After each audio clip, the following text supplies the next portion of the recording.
We all know design matters. I happen to think designers matter too.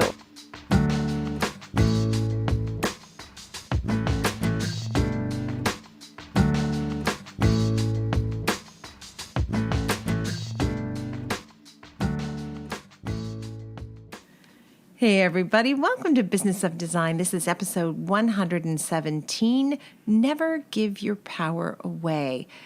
And this episode, I think, is going to melt your heart because it's a comeback story. And I mean coming back from the brink, homelessness, and bankruptcy. I'll be speaking with Weston and Cristy Blankenship from Franklin, Tennessee, and they're going to talk about how creativity and business savvy do not have to be mutually exclusive. I, for one, am very wary of all these businesses, these multi-million-dollar businesses with big financial backers coming into the industry and telling us, hardworking design professionals, don't you worry your pretty little head. We're going to take care of the paperwork. We're going to take care of the back end. We're going to take care of the purchasing. And you can just give us your life's blood and passion. We'll take the profit. And that's part of this story as well. Don't get me wrong, if you're in a position where your goal is to scale your business and grow it as large as possible, you may want outside help. That's fine.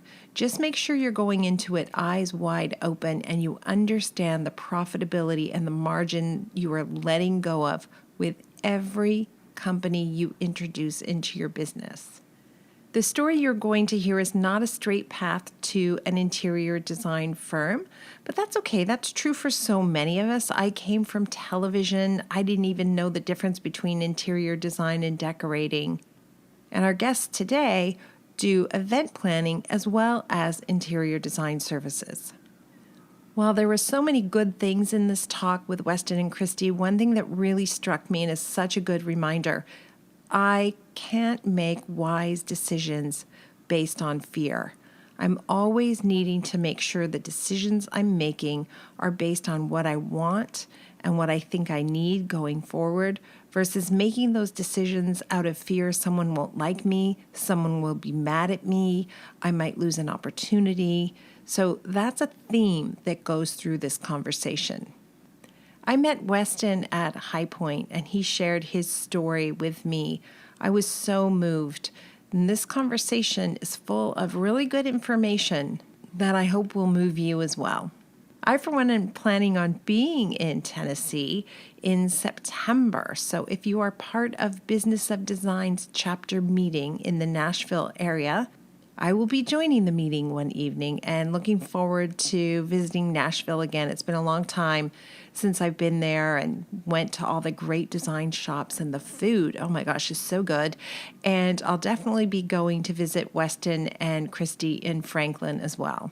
You'll hear at the end of the podcast, I kind of pressure them to get me an intro to one of their famous country western clients. I'd love to see that house. I don't know whose house it is, but I would love to see it. So many pearls of wisdom in this episode, I must say, and someone else who always has pearls of wisdom, Cheryl Horn. Thanks for being here, everyone. Hey, Cheryl, how you doing today? I'm good. How are you? I'm good. I understand we have a couple more spots left for the retreat, and I know someone listening right now is going, should I? Shouldn't I? And the answer is absolutely you should. Well, we do only have a couple spots left, but we're also getting a lot of inquiries, so I'm not sure how long they'll last. The retreat is going to be October 24th to 27th, $2,800. Registration and details are on the website, but if you have questions, by all means, reach out to me directly, Cheryl@businessofdesign.com, or check out the website. If you're ready to register, go ahead and sign up.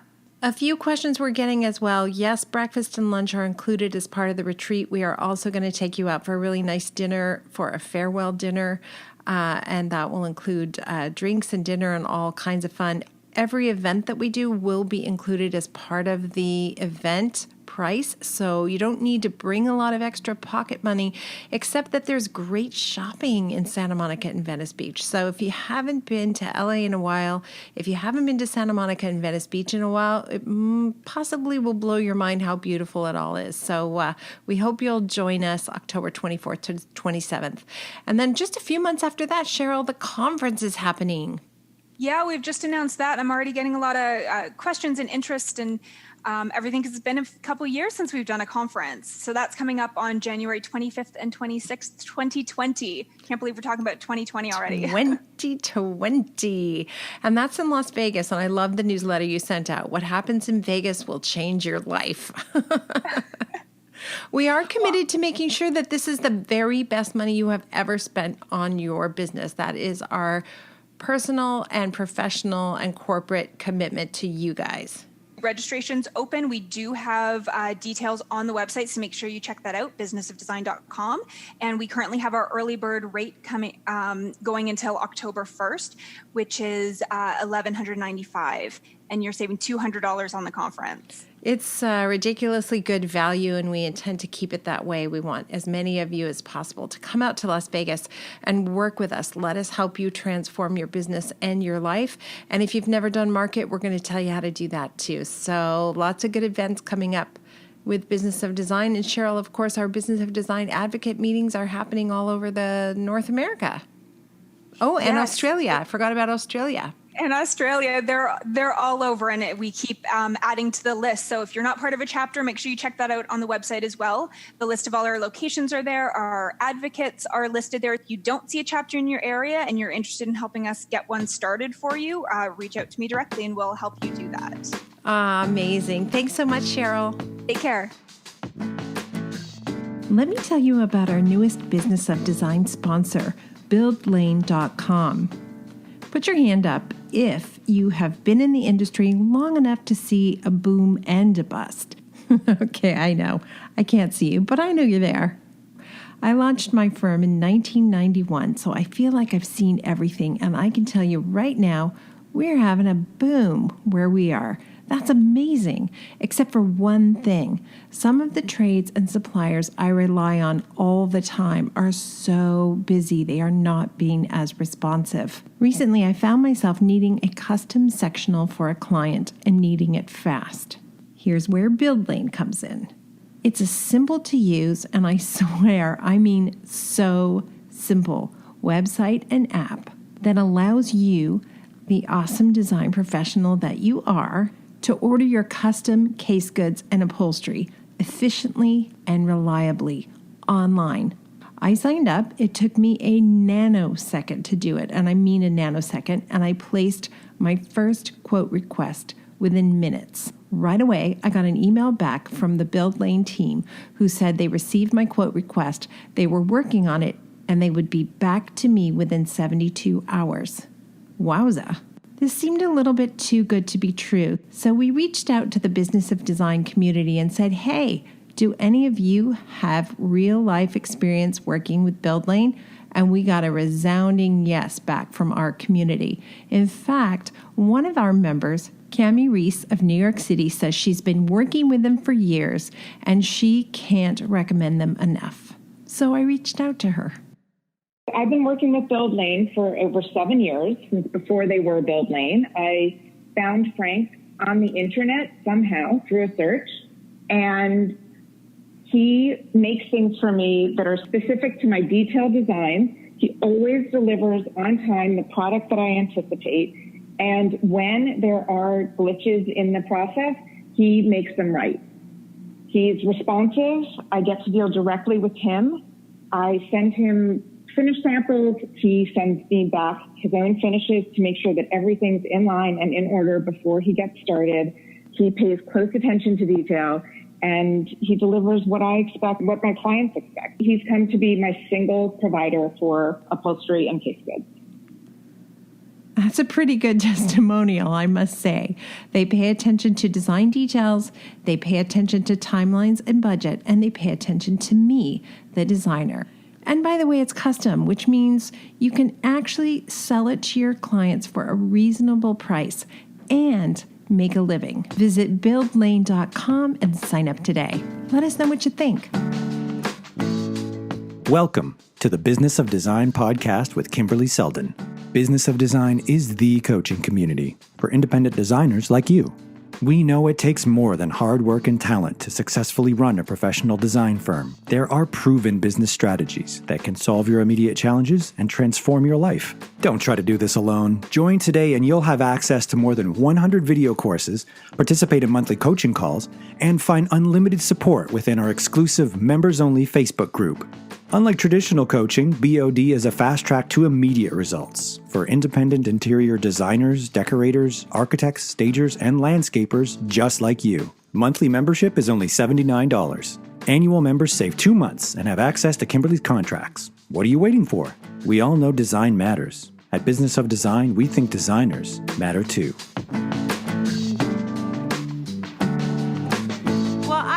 Excited to have a conversation with Weston and Cristy Blankenship. Weston, we met at High Point and had a moment, a big hug fest, because you kind of told my story. And thank you both for taking time to be on the show and tell everybody else what's happening with you. Thank you so much for having us. Yeah, this is awesome. Thank you so much. Well, I'm just going to let you guys take it away. You don't even need me here. Weston had such a compelling tale to tell.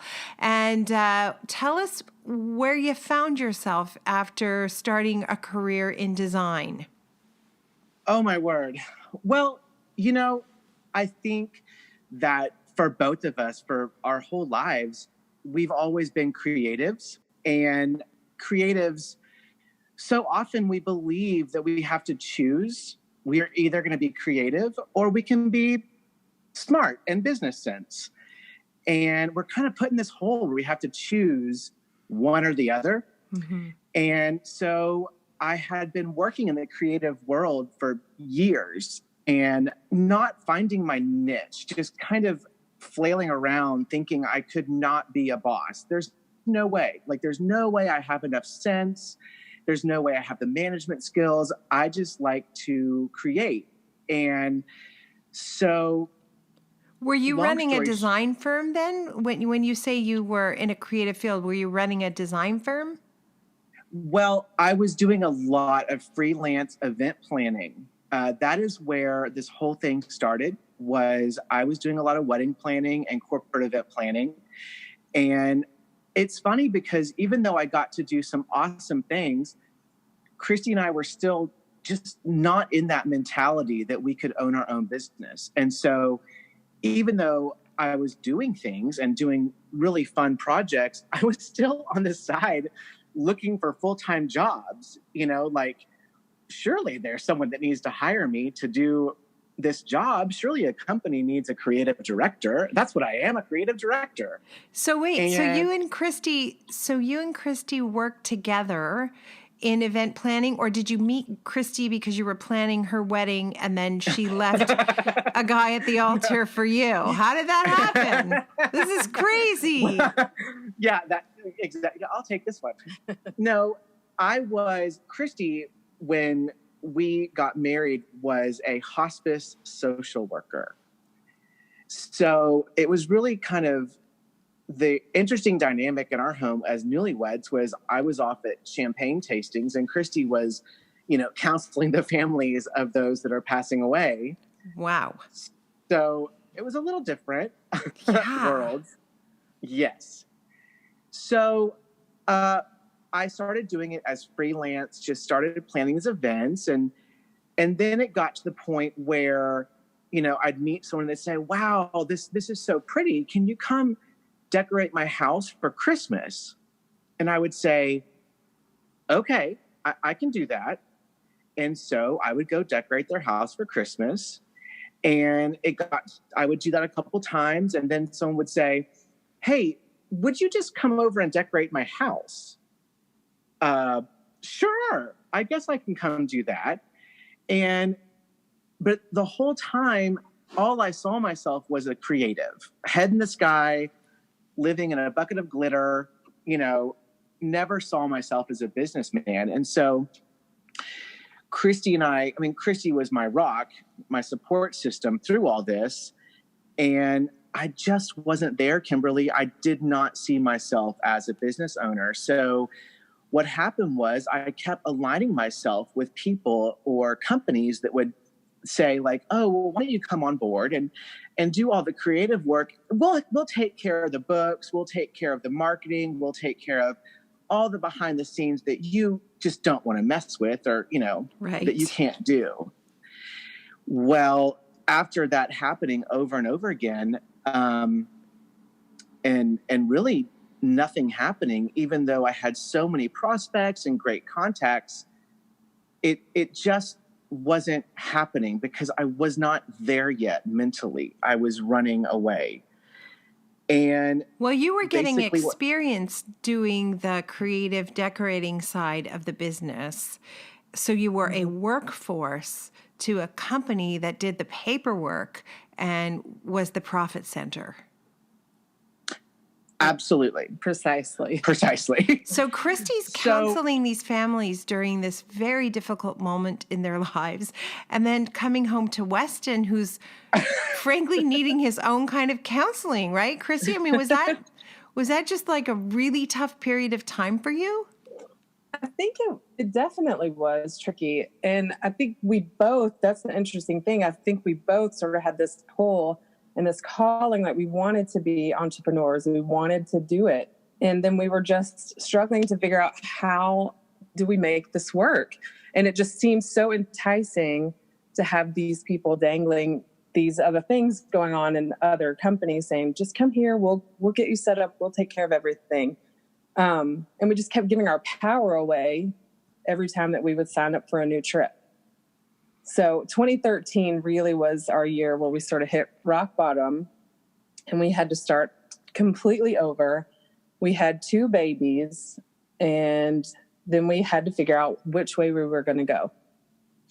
Yeah. And when Cristy says rock bottom, that means I had just severed a relationship with a business partner that went south, and they moved away, and that ended. And so our rock bottom was Cristy had left work because she was a mom and I was the breadwinner. And we, I think, got to a point where literally everything was gone. It was gone. We had lost everything. It was gone. So, well, wait, I'm confused. Okay, so Cristy had a job, and you had a job, but then you had.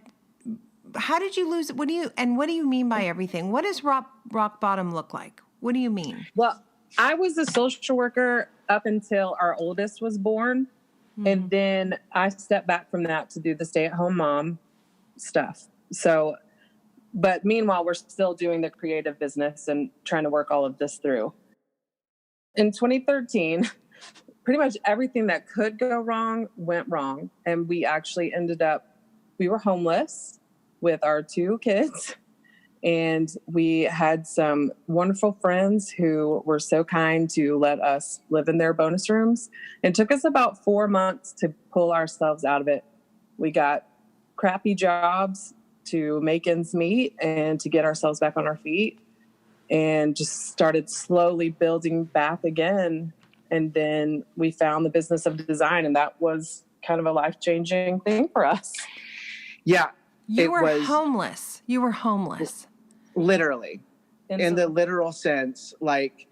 So did you have a business partner who you went in 50-50 with or something, Weston, and it went south, meaning the money went down a hole in a drain, some sort of drain? It pretty much was a alliance, a business agreement with a production company that was going to farm out the jobs, get all the creative, get all the jobs that I could possibly handle, and handle all the creative with these accounts.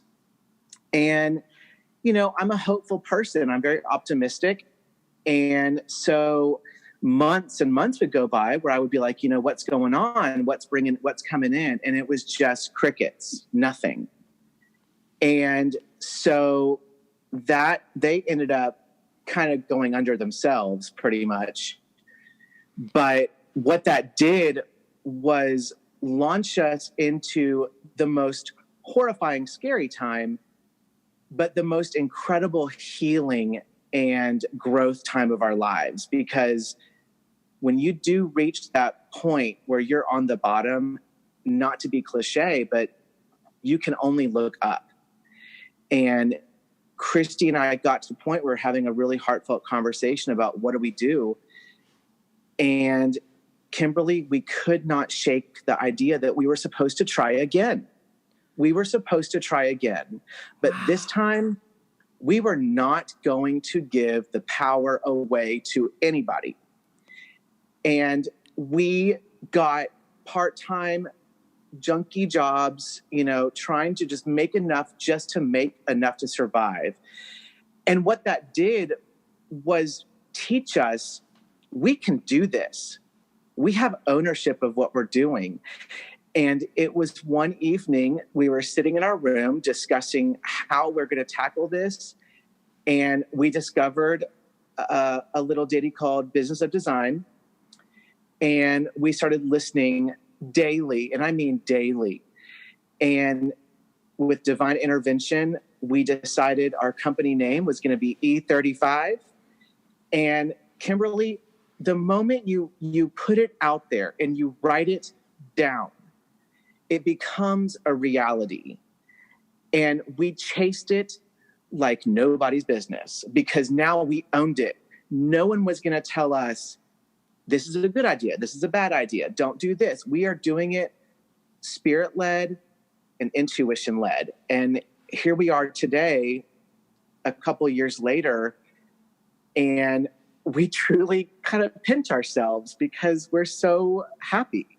Okay, this is just so, first of all, it's an extraordinary story because a lot of us feel like we hit rock bottom at some point, but most of us weren't homeless when that happened. And Right. You add to it the fact that you had two little babies, and what are their names? Asher and Luke. Oh my And gosh.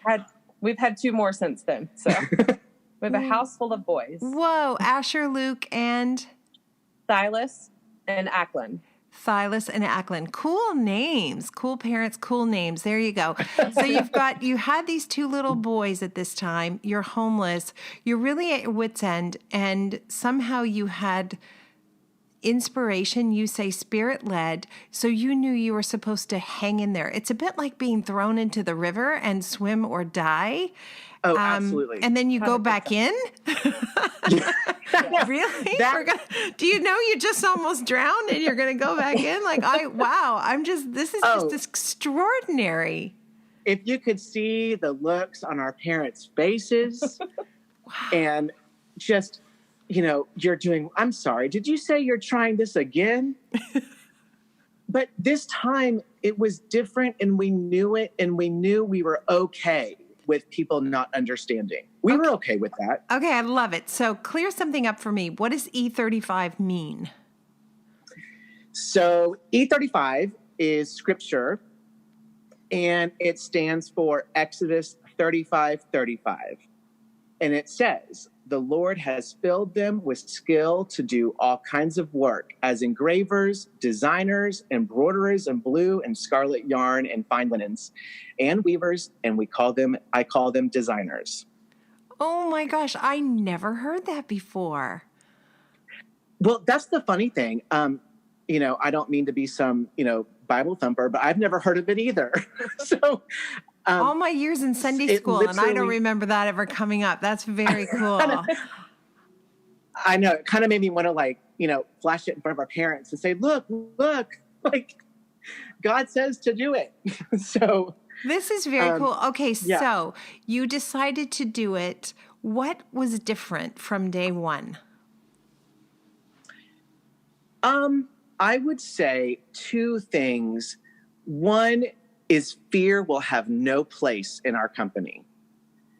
And that was a major deciding factor for us, that we were no longer going to make decisions based on fear, period. Give me an example. A fear-based decision would be, talking to someone that I'm decorating their house for Christmas, and they ask me to do something that is not in my job description and I should not be doing, but I'm so afraid that they're not going to hire me again, or they're going to not like me anymore, God forbid. Or, what if they tell their friends, and I'm so afraid. And so I end up committing myself to doing these things that I should not be doing. Back in the day when I lived in fear, I agreed to dog sit for a client out of fear, and we cannot function like that. And it diminishes our value and what we bring to the table. Yeah. Yeah, it really does. That's really well said, you guys. Okay, so fear is going to take a back seat, and I love the acronym false evidence appearing real for fear.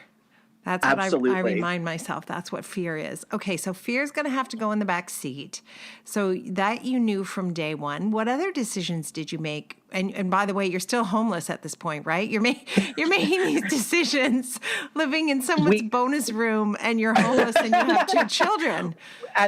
When this was happening, I had taken on a job delivering food at night, and for a delivery company. So these conversations were happening, 1:00 in the morning.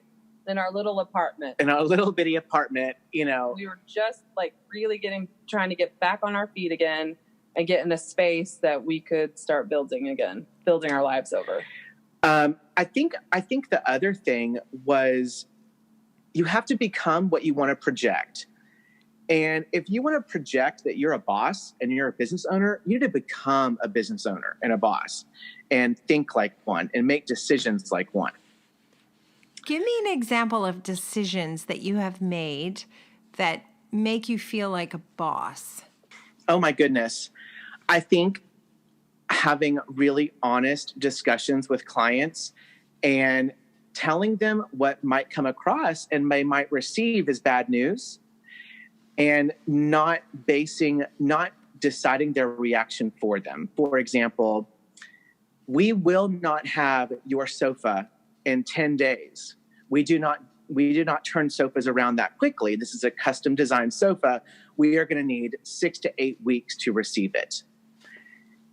And unashamed, I'm not hand making this sofa. These are just the rules of you know how it works. These are the distributors, but I have to deliver that news to them and not apologize.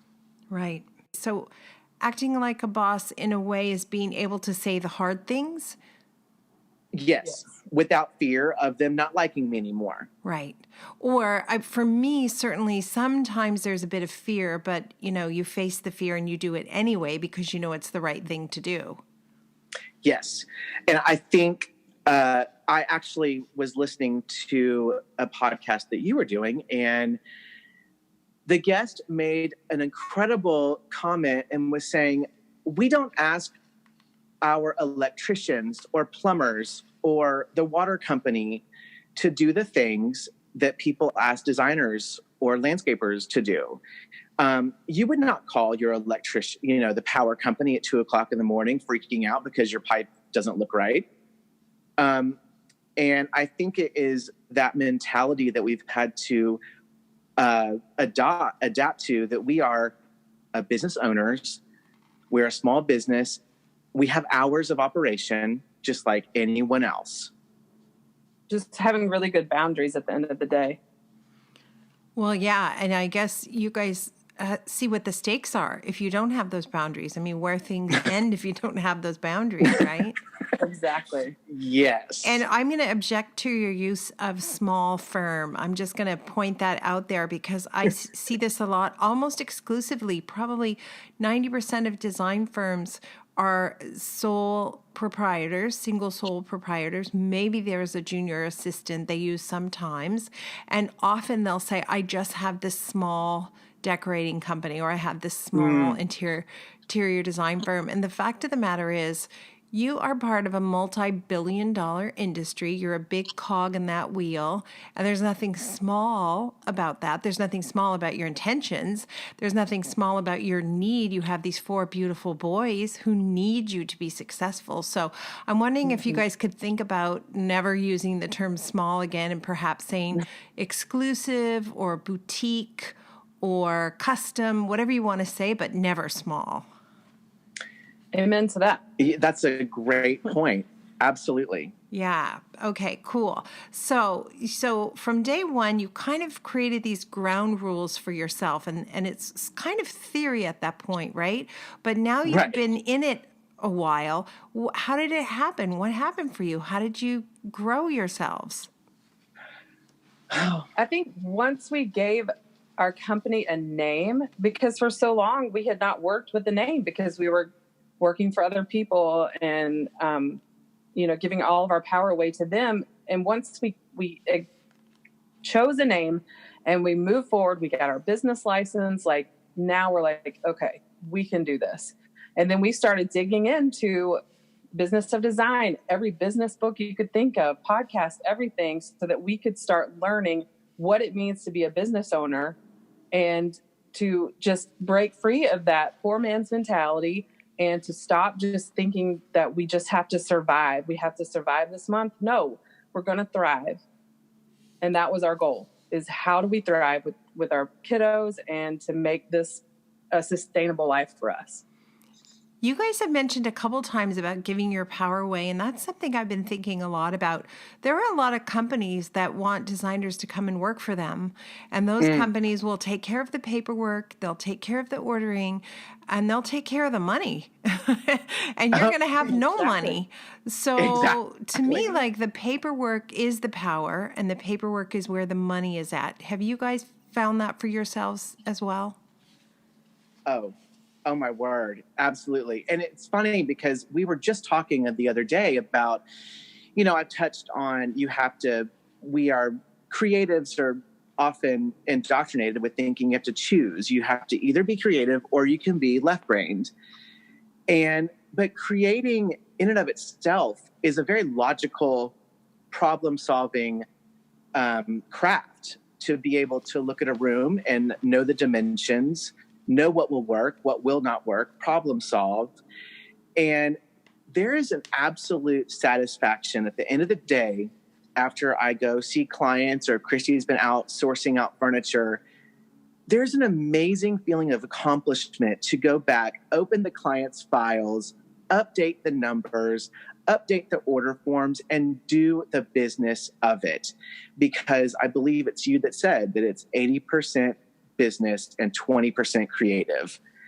And it's so true. Absolutely. I had it backwards. I thought it was 80% creative and 20% business, and I didn't want to do the 20%. And I was 100% broke and dejected. Yes. So true. But that's the thing, when we started digging into it and when we wouldn't take no for an answer, that we were going to make it work, we realized, okay, the contracts, the paperwork, it's really not that complicated. We were making it so much harder than it needed to be and much scarier than it actually was. But once we just made ourselves start, now I, wouldn't trade it for anything. Yeah, it's so true. Okay, so tell us all the great things you're doing now. What does it look like today? Well, that is the beauty of the way we have structured E35, is our day is very diverse.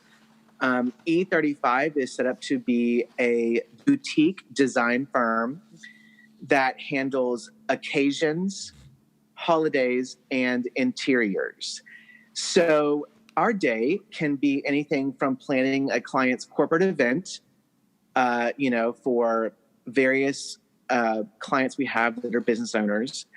Then right now we are really taken over by the interior projects we have going on right now. We have a couple renovations.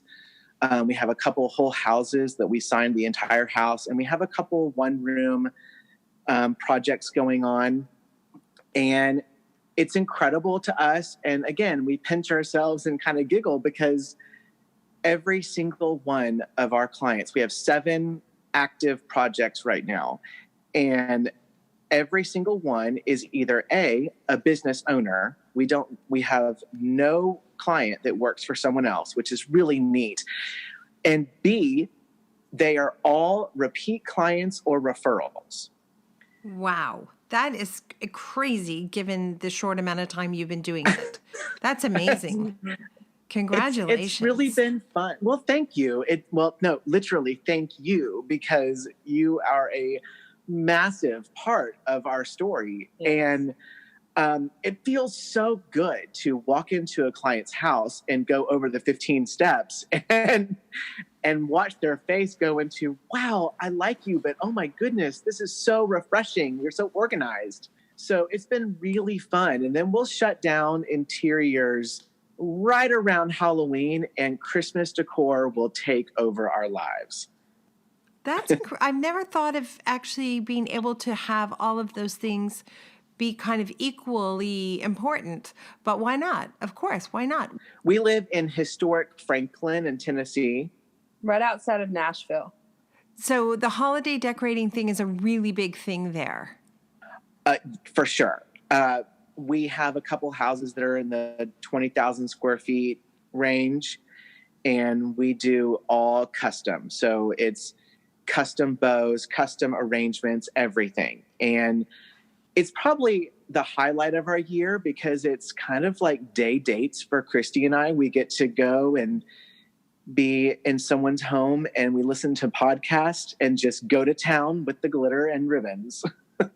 That's amazing. I have a really close friend in Dallas, and I'm struck when I go there around the holiday time how big the holidays are. Like they just do them up so huge in a way that I don't think we Yes. do in Toronto or even in LA.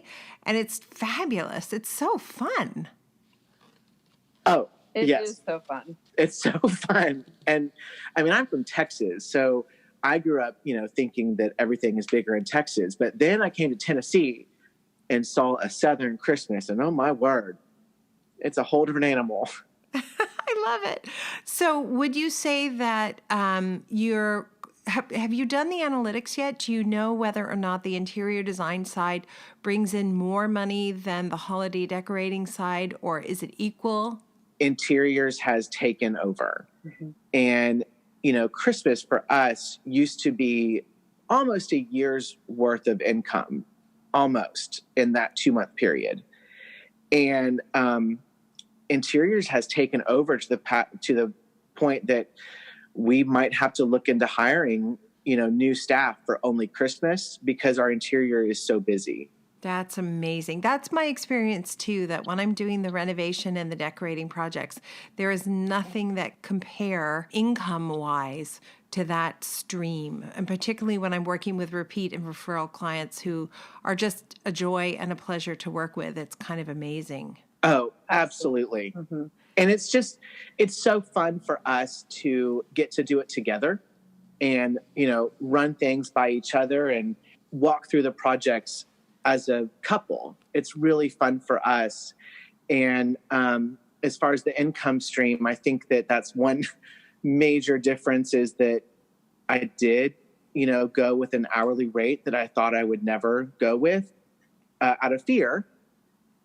But not only do we know our worth, but it also makes us rise to the occasion. Mm-hmm. If you're going to ask for more money, you have to give more value. So true. What hourly rate do you charge? Everybody in Tennessee is going, oh, really? They're going to say it? From here going forward, after High Point, the E35 design interior rate is $175 an hour. And E35 for holiday decor is $225 an hour. Oh, it's a bit more. Is it because it's just so specialized and it happens so quickly? Yes, it is. And it's also, I think that's why I have a hard time finding interns, because they think that we just sit around and tie bows, but it is a lot of manual labor. It is a very high specialized thing. And it's one of those things where we know what we're worth, Mm-hmm. That's interesting. Thank you. I feel like I always learn things on the podcast. We actually charge a bit less to do holiday decorating. And I need to give that some thought. Maybe it is a premium because of the intensive hands-on kind of work. We've been very fortunate and had a lot of fun working with clients in the music industry. And it is a very high stress Christmas when, they will call from the tour bus and say, we're going to be home in 9 hours. please have the house finished for Christmas. And it's a very high pressure. So I find myself having to hire last minute people to help come in and make sure that whatever it might be is finished in time for the family. Oh, I hadn't thought about that. So let me see. Casey Musgraves, Carrie Underwood, Keith Urban. I'm trying to think of all the country stars. Like maybe you're doing their homes. One of those one of those names you got correct, and I will say they are all incredible, wonderful, kind people. No way. I'm so excited. I'm assuming you can't say because you probably had to sign something, but that's Right. super cool. I love that. Celebrities Yes. can be really fun to work with. They can be a nightmare to work with. So I hope they were a delight. Everyone, Absolutely. everyone we've worked with in the music industry has been absolutely wonderful. We have one that is a huge success in the country world, and his wife brought us over some spinach artichoke dip while we were doing their house for Christmas. You know, just wanted to be Southern and hospitable. Oh my gosh, that's so cute. I'm going to totally Google country celebrity spinach and artichoke dip recipes because they probably are in Good House or Good Housekeeping at some point Yes. with their mama's spinach and artichoke dip recipe. So we'll be speculating about that. You know, we end every episode with design intervention. What would you say is something that you just have to impart to everyone listening? Well, obviously, through the journey we've been on, we've had quite a few moments of learning. Some good life lessons. Good life lessons. I think for us, there's a couple things. The ones that the two that stand out in my mind are: you are not a victim to your situation. Mm-hmm. You have the power to change your situation. And it might take some really uncomfortable decisions. It might take some really scary moments, but you have the power to change it. And there is such an amazing sense of satisfaction when you do what is the next important thing for us, which is just take one step forward. If you are lost and confused and don't know where to go, take the next best step. So for us, that was a simple thing as just giving our company a name. And it's amazing that once we did give it a name and we just started moving forward, the business just started coming. We weren't doing crazy, marketing or anything. It's just when we started to open that door, we were just flooded with amazing people to work with.